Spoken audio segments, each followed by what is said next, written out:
left side or the right side, then it must be the FinSide.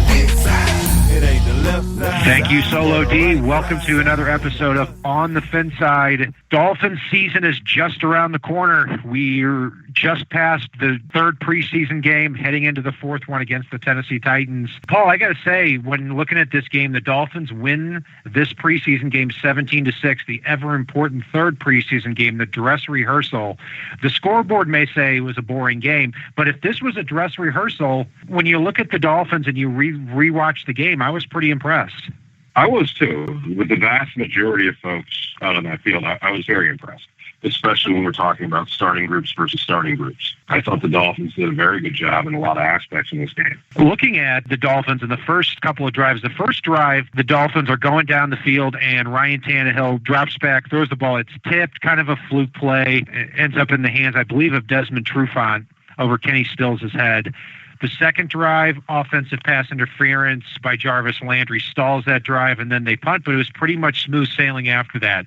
On the third drive, the Dolphins get into the end zone, go up 7-0, and end up eventually winning the game 17-6. They had put 14 points on the board by halftime as well. So pretty good. And we'll talk about a lot of different units here. Talk about three players that really stuck out for us for the good, three players that stuck out for us for the bad, as well as going position by position, see what really stuck out for us, not just from the starters, but from the remaining players as well. In other NFL news, the San Diego Chargers finally signed defensive end Joey Bosa, the third overall pick of the NFL draft, and son of former Miami Dolphins, short-lived Miami Dolphins first-rounder John Bosa.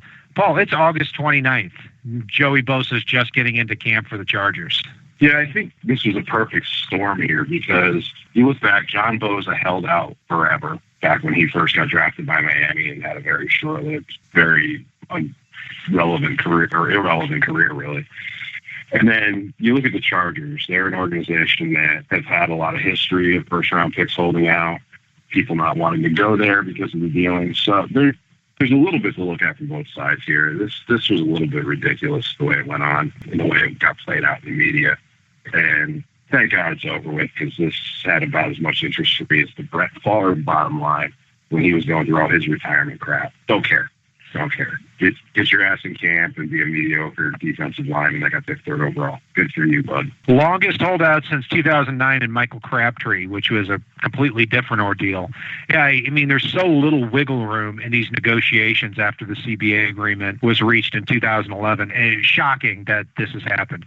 Glad he gets in there. I want to see Joey Bosa play. I think he's going to be a very good player for them as long as he's not too far behind the eight ball. Colin Kaepernick also made some news this past week, refusing to stand for the national anthem because, in his words, he's not going to support a country that oppresses black people. Are you buying this, Paul, or is this a sign of blatant disrespect from Colin Kaepernick? I'm buying it, but I'm also finding it to be a joke. You can't have both. Just stand up. Stand up. Sit down. Who cares? I do support the idea of standing up for it, but I also support people who have a right to not stand up for it. This is just such a ridiculous story at this point. Let's just give up on it, and then he'll stand or he won't. I like him or don't. It's such a moot point, and if that's really what you want to focus on when Monday Night Football comes on, flip over to CBS or ABC or whichever damn channel The Bachelor's on and watch that instead, because it's just drama for the sake of drama. It's drama for the sake of drama, and I'm sorry, but Colin Kaepernick's an idiot. And let me tell you this. He says that he is standing up for people that don't have a voice. Meanwhile, talking down about police officers who he claims are murdering people in the street on a daily basis. The most uneducated, stupid opinion I've ever heard in my life. Let me tell you, I wonder if Colin Kaepernick knows that there's been a 45% increase in murdered cops this year. I didn't hear him mention that. So, no, I admire somebody standing up for somebody, standing up for the voiceless. I admire that. But I wonder if Colin Kaepernick is well educated on the issue. People can say all they want about the First Amendment, and yeah, he has the right to say it. Of course he has the right to say it. It's America. It's what makes the country great. But and Colin Kaepernick's going to get $19 million to be very, very bad at his job. Oppressed my ass is my response to that. Paul, in Miami Dolphins news, something we really didn't expect, the Dolphins have traded defensive end Chris McCain to the New Orleans Saints for a conditional 7th-round draft pick. Does this surprise you? Not especially. I mean, the Dolphins have a few players that are sitting on the bubble that, let's face it, if they're able to get something in return, it makes their decision a whole lot easier. And the fact that there is a decision point there doesn't mean that he's differentiating himself from anyone else that they're planning on keeping. So, hey, more power to him. He's been a class act in Miami. Best of luck to him in New Orleans. He's not in the division, so I can wish him good luck most games. Best of luck to him, indeed. He's going to go to New Orleans, going to play as a 3-4 outside linebacker there, get a fresh start. Good for him.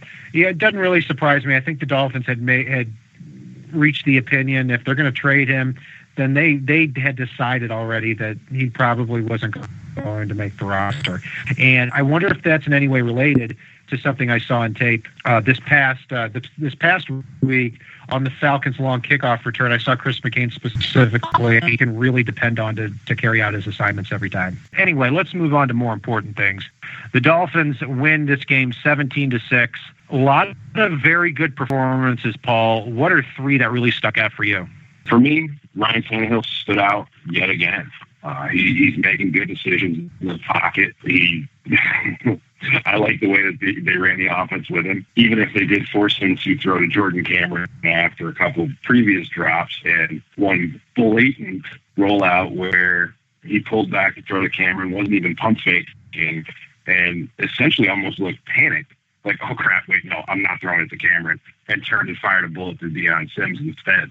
So bravo to Tannehill. He just continues to impress this preseason, and I'm really hoping we see that carry over into the regular season. I doubt we'll see any of it, if more than maybe a couple of throws in the preseason finale. Yeah, I mean, I think Ryan Tannehill had another good preseason game. Again, looking at the first drive, technically it ended on an interception. Brooks Reed got his hands up, tipped the ball, tipped it over Kenny Stills' head, right into the arms of a cornerback. Sometimes that's going to happen during a game. But overall, I thought he continued to march his way down the field. I love this look that the Dolphins have at wide receiver when Kenny Stills and Devontae Parker and Jarvis Landry are all on the field together. Pass protection was phenomenal, and Ryan Tannehill had time to do his thing. So, Paul, who's number 2 for you? Number 2 is actually going to be Laremy Tunsil. He got in, he got the start, did his share of keeping Ryan Tannehill clean, looked very good out there as a rookie, and I think went ahead and cemented himself as the starter going into the season, which is something we've all been looking for. He wasn't as good as some in the run game, but I'll take it. I'll take the good with the bad. Like a few folks have noted, we've got 3 former left tackles possibly starting on the offensive line. And I thought he did a fantastic job in pass protection. Yeah, I mean, looking at Laremy Tunsil and Anthony Steen, these are 2 players very young. I mean, Anthony Steen's 26, Laremy Tunsil's 21, and they are really making us quickly forget on the interior of that line about Mike Pouncey at this point. Tunsil played very, very well. If he plays as well at left tackle in the future as he is at left guard right now, I think you have a lot to look forward to. How about number 3? Number 3 for me, there's a lot of folks that could have been. I thought about maybe Anthony Steen or Kiko Alonso, who did step up in this game, but really I've got to give it to Koamisi. Koamisi was all over the field, almost single-handedly taking advantage of the gaps in the wide 9 scheme up front and blowing through and making tackles in the backfield, stuffing the running backs, giving a very good running back in Devonta Freeman fits all day, and really just absolutely stout in the run game and looked like the player that we all thought he could be at one point in time. The whole linebacker crew took a huge step up this week. Not just Koamisi, but Kiko Alonso, Jelani Jenkins. For everything bad we've said about him the last 2 weeks, I think they played that much better this week. Not only in pass coverage, but also run defense as well. For my top 3, my number 1 is going to be wide receiver Kenny Stills. I mean, that may be a little bit of a surprise because he only had 4 catches for 46 yards, but Kenny Stills played a quarter and a half, Paul, and he went up against Desmond Trufant, who Ian Wharton believed was the best cornerback in the league last year based on film. Kenny Stills has 4 catches for 46 yards, and in addition to that, also drew a defensive holding call in the quarter as well that led to the Dolphins' first drive. Man, oh man, this guy might be the real deal. Yeah, it's funny that we actually can qualify justification for a good performance with he only had 4 catches for 46 yards. That's not a bad stat line to begin with. And the fact that that's something that we have to bring up is, I know I'm more than pleased with it. It shows that this kid has not only performed well in this game, but in the previous games. And I'm with you. I'm really excited to see what we see from him this season. Number 2 for me is Arian Foster. I think we saw what Arian Foster could potentially bring. 3 plays really jump out at me. One on a dump-off pass, Arian Foster, after the snap, blocks, goes out into the flat, catches a pass, makes a defender miss, goes forward. I believe it was a gain of 18 yards. Then on third and 3 in the Dolphins' first scoring drive, Arian Foster catches a 5-yard pass, sets it up, 1st and goal at the 2. Just slipping out into the backfield, nothing special, just making smooth, solid plays. And then you look at his touchdown run of 2 yards as well. Yeah, he's got a good shot at being that starter. But to be honest with you, I really think there's going to be platooning between him and Ajayi, which I'm okay with a healthy dose of Isaiah P if he is truly healthy. So I really like what I've seen from those guys. I know we haven't seen anything from Kenny Drake yet, but one thing with Foster, I will say, is he makes it look so casual when he makes those moves, and when he basically breaks into the clear. It's just like, oh yeah, there was a guy there. We're good. I'm past him. Whatever. And that's kind of exciting in its own way. So I won't disagree with you on Foster here. Yeah, and just like I said last week, it's hard to tell the difference between patience and speed with Foster. And I think we saw a lot more of that patience this week against the Atlanta Falcons. Number 3 for me is, since we talked about Anthony Steen already, Julius Wormsley, the defensive tackle, to me has earned a roster spot. In the fourth quarter, 3rd and 4th quarter of these games, he is the one that is constantly jumping out on film, breaking into the backfield constantly. Great first move, leads the Dolphins in sacks this preseason. Man, oh man, I think that's something to be noted. Yeah, and I really hope that, I know starters, if they play, are only going to play a series or 2, if that, in the 4th game. I really hope that we can see Wormsley get in early to see what he truly looks like against the players that are going to be making these rosters. And feel for this kid, because I really like what I saw, and I really, really hope he beats out Chris Jones. He's going to have Chris Jones' roster spot, as far as I'm concerned. But yeah, I really like this kid, and I'm glad you brought him up. Paul, even though it was a good performance for the Dolphins, especially the 1st and 2nd stringers, we also had a few bad performances as well. Who are 3 players that stuck out at you for the wrong reasons? I really love to use Jordan Cameron for all 3 at this point. And all kidding aside, one thought has occurred to me. And you watch him play, the man has hands of stone at this point. The only good thing I'll say that he did in this game was the tight end trap that they seem to be running on offense. I like that play.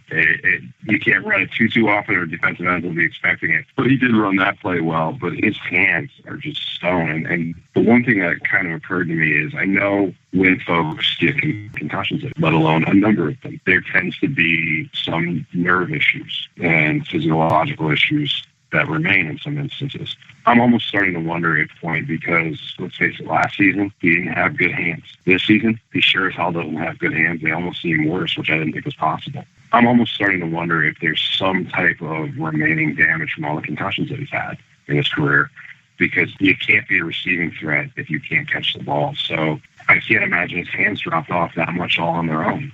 There's something going on, that's for sure, because he dropped 2 passes again. And one of them, again, was in the end zone. I mean, I don't know if it was specifically a drop, but it's a ball that he was in a one-on-one situation. You had 4 Dolphins receivers on one side in a really cool-looking formation. And then Cameron one-on-one on the right side. He took a step up, took a slant, the ball was there where it needed to be, and he didn't come down with it. I mean, I think at this point he's a better blocker than a receiver, and that's scary to say. Who's number 2 for you, Paul? Number 2, and this one's going to come as a bit of a surprise to a lot of folks when I name this guy, but Jermon Bushrod. Granted, he was part of that starting line that kept Tannehill clean all game, but when I watched him in pass protection, he was getting pushed back. He was barely grabbing onto these guys, and I will use the word grabbing on. I saw a lot of what worried me when Paul Soliai took over at center for a little while for Mike Pouncey, where, yeah, you look at the stats, you look at the fact that he's technically getting the job done, it's all well and good, but that's only going to last so long when you're making a play in that fashion. And when I look at that and saw it repeatedly, I'm still in the camp that Billy Turner should actually take his spot at right guard, because he may be a very, very good backup, but I'm not sure he's going to continue to get the job done against some better defensive tackles, especially when you look within the division. And me too. I mean, Bushrod did not impress me that much. This game, to me, was even worse than the last one. And I see Billy Turner outplaying him at that right guard spot in game situations. Now, I don't know what's going on in practice, and Turner's been known for not being the best practice player.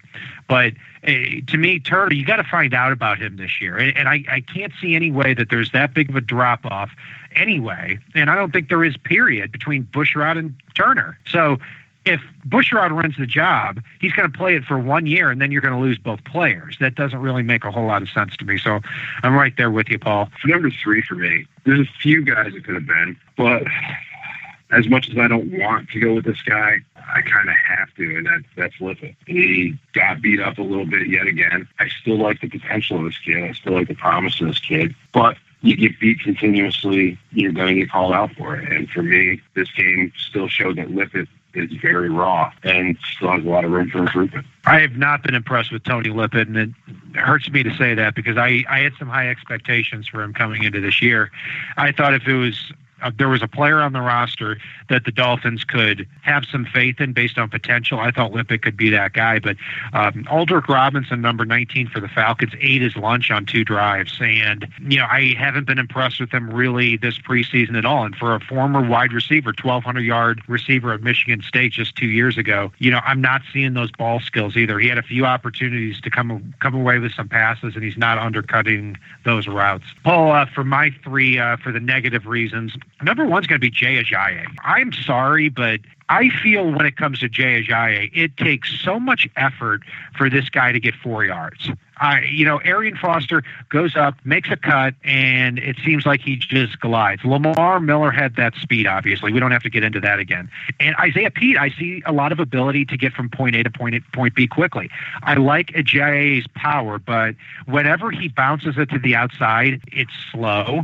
Whenever he goes out into the flat and catches a pass, it looks awkward. I'm thinking that this is more of a fourth quarter hammer, kind of like LeGarrette Blount for the Patriots without punching people in the face. I'm torn on Ajayi. I mean, when he caught the pitch on the first play, he got leveled, but really the defense was there the second he caught the pitch. He does have a tendency to look a little bit more like he's having to put more effort into things, but that may just be a difference in the approach between him and Arian Foster. So I need to see a little bit more because I've seen enough that I like out of him, but I can definitely see your point there.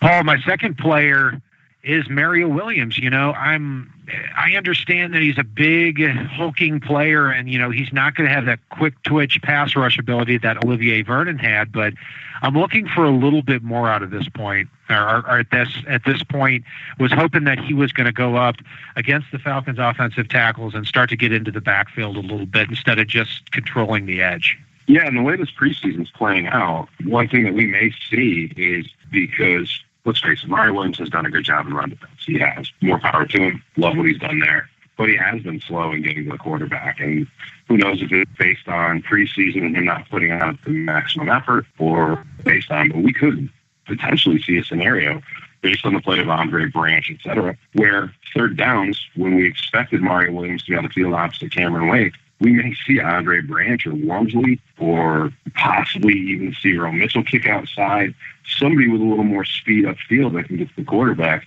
Let's face it, if Mario Williams plays like he has been, he's not going to get to the quarterback very often. And, Paul, the third guy on my list is Jamil Douglas.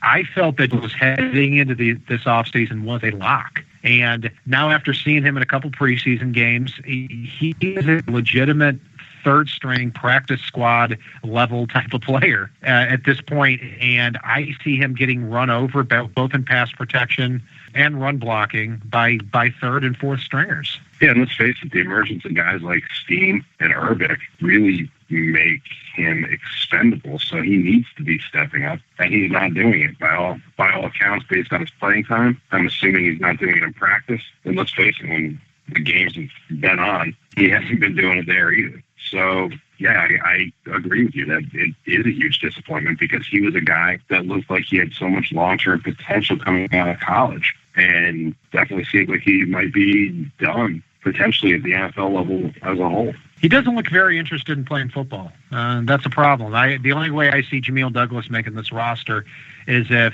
it's because of loyalty to the GM that drafted him and Mike Tannenbaum, and because of his salary is under $1 million. Where if you keep a Craig Urbic or a Sam Young, they're probably going to cost you a little bit more money. But I don't know. I think he may have already outworn his welcome. Paul, does anything else jump out at you from this game? I will say Shamil Gary, I think, really locked up his roster spot. I know we've talked about him a lot in previous weeks.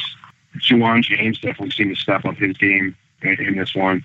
And, God, it was nice seeing Rashad Jones get an interception at the goal line yet again, showing that he really is the Rashad Jones we all know and love. So there was a lot of good play. And actually, Byron Maxwell didn't look too bad over on the other side, which I know was a concern for a lot of us. Defense definitely played physical, and that quick tempo with the offense, you could physically see the toll it was taking on that defensive line and the linebacking core. So a lot to be excited about. And I know the fourth preseason game is coming up. I know everyone's going to be disappointed if we lose. The little part of me will, but nobody relevant is going to be playing in this game, at least as far as regular season playing time are concerned. A lot of depth guys will be playing. Let's not lose our cool no matter what happens. I love me some Shamil Gary at this point, and he was robbed a fourth quarter where he absolutely lit up the Falcons wide receiver. I can't remember the name of him, across the middle. It was initially ruled a fumble, and then it was overturned. Yeah, and looking at Juwan James, he went up against Vic Beasley, former 8th overall pick, a speed rusher, and I thought he played very, very well in this game. But then again, James does tend to struggle more against the power rushers instead of the speed rushers on the outside. Paul, following the game, the Dolphins did cut 11 players. 3 of them really stuck out: Matt Hazel, Brandon Harris, and Viston Painter. The others that were cut: Akeel Blunt, the linebacker and son of former Hall of Famer cornerback Mel Blunt; Ryan DeSalvo, the long snapper; Marshall Cohn, the kicker, who I'm really rooting for to get on with somebody else, nailed a 45-yard kick here in this Falcons game; Al Louis-Jean, not sure if I'm saying that correctly, but who cares? Brandon Shippen, the wide receiver; tight end Gabe Hughes; guard Reuben Carter. Paul, did you shed a little bit of a tear with Matt Hazel after he finally bit the dust? I was pretty surprised. He showed a little bit this preseason. By all accounts, he flashed in practice. And I know he was one of my riskier takes on my 53-man roster, but I didn't expect him to get released at this point. So, Kat, looking around the league, I know there's been a lot of cuts a little bit early ahead of the deadline. Who stood out to you so far as somebody that might be able to come in and help the Dolphins out in terms of the regular season, their final 53? You know, I really didn't see many players. One is cornerback Kawan Williams for the Browns. He's somebody who started some games for them last year. He's going to be suspended for the first 2 games this season for the Browns, but somebody who could really come in, play that nickelback role as long as you feel comfortable with him. You know, the Dolphins are just throwing crap against a wall, cornerback other than Maxwell, and seeing what sticks anyway. You know, why not do it here?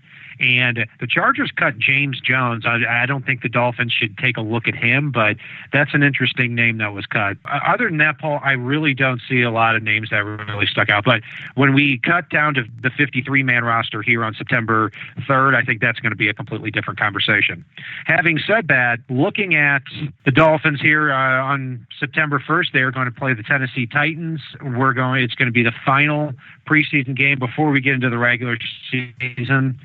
And we're gonna see what happens. It's going to be an interesting game. The Dolphins are going to be deciding whether or not the final 3 or 4 players on the roster are really worthy of making the roster. And follow us, please, on Twitter and on Facebook on the FinSide, and have your Facebook questions and Twitter questions with the hashtag FinSideQ. And remember, if it's not on the left side and it's not on the right side, it is on the FinSide. Solo D, take us home.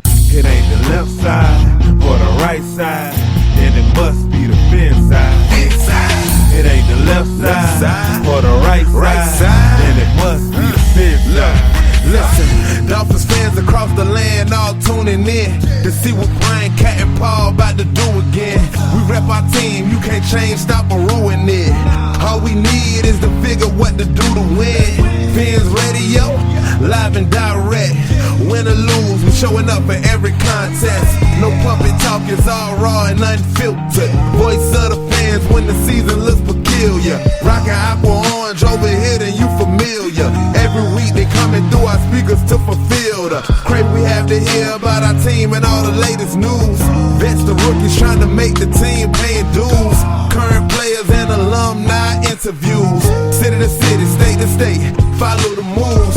Call the hotline, Dolphins talk set to go. Best sports team and show all across the globe. It ain't the left side or the right side, then it must be the FinSide. It ain't the left side or the right side, then it must be the FinSide. It ain't the left side or the right side, then it must be the FinSide. It ain't the left side or the right side, then it must be the FinSide. Who that? So low, so low, so low, deep. So low, so low, so low.